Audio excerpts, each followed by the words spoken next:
Ay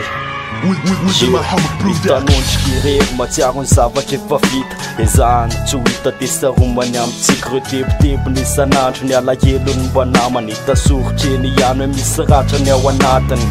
tsy mba tsapanao ranomasony isan'andro ohatrany tyfoniny espitony masoandro mampahoneny tena leony tsy mba milopava raha maneho nefo misy telazaina hevitra azy eto amin'ny tanàna efa tsisy etsy malala fa nitoetranao mihitsy ny efa hity raha malala tsy mba mionona misafa misy ny eo an-tanana fa mbola mikaroka sy mitady fiatanana ny ambadika any raha tsy tianao izy ty avelo fotsiny fitiavany mampitobo ny alahelony manapitrotraka ny ratrany fandray androany mbola ho avy lay anjarany anarina andreotrany ny alahelo teteo aminy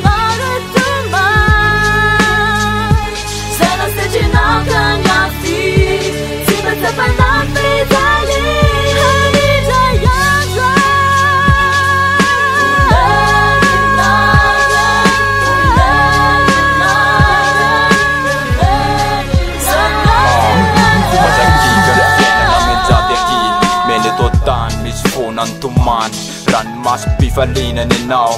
mana fenana ny dianjang sa watamosen nefa ne puno marata ti siafakan je mamatatsy indesh mantsy niendrika ty evelany tomatasana masoandro mipalika manoran ka tsy manana volany tsikitsikiny sakaliny alina feno taotra menjanja paradisy aiza hoaizany fiainako raha toa tsisy fitiavany nefa disadisa fona ny ainana lalandafo manontany tena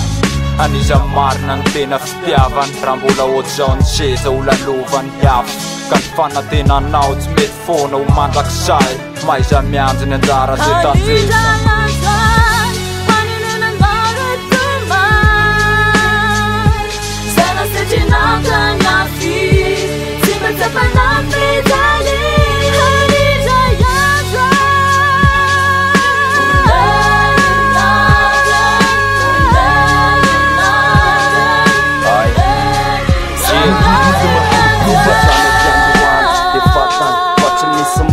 nataonao kilalao ny vatany natositosiky izy fanahany tsara-batany efa hatram'izay mihitsy hoe voahozina ara-piavana tsy mba misy masoandro miratry tsy mba misy fahazavana fakalana fahasorena no mipahana raha sendra miara-dalana fijaliana lavo ranomasy tsy misy farany fandray andro aza mitomany fa fahokiny ranomasy ka tsisy ratsy akory zay miaina eto tany enao valaketsaka mapahonena menjanja le rozy mena loko fanatenana tadio anefa ny masoandro namana tsy mafoy isan'andro izy manome tsikitsiky fona no izany atanjao akeny saina ro fahorino lasa ho fifaliana amin'ny sekonda tsy apoisinao